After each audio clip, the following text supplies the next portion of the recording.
There are many browsers you can use: Google Chrome, Brave, Opera, Firefox, QE, and so many more.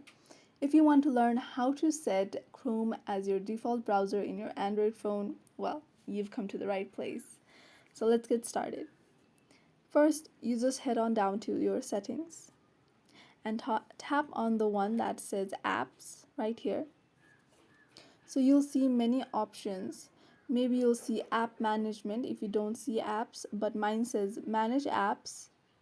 So I'm going to click on manage apps. Now you may see default apps already on your screen according to your phone. Mine is an MI phone, so this is what my screen is going to look like.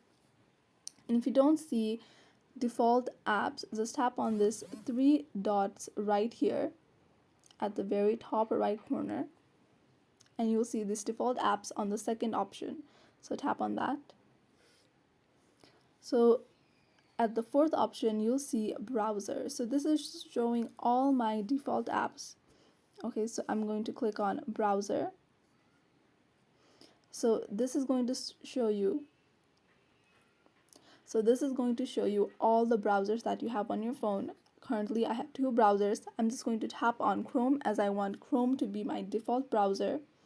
Then I'm going to go back, and you'll see for default apps I now have Chrome, whereas before I did not have anything.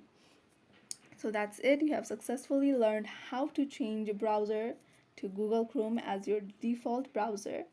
Now if you want to learn how to scan books on Cam Scanner, just tap on that screen and it'll take you right there. Till next time.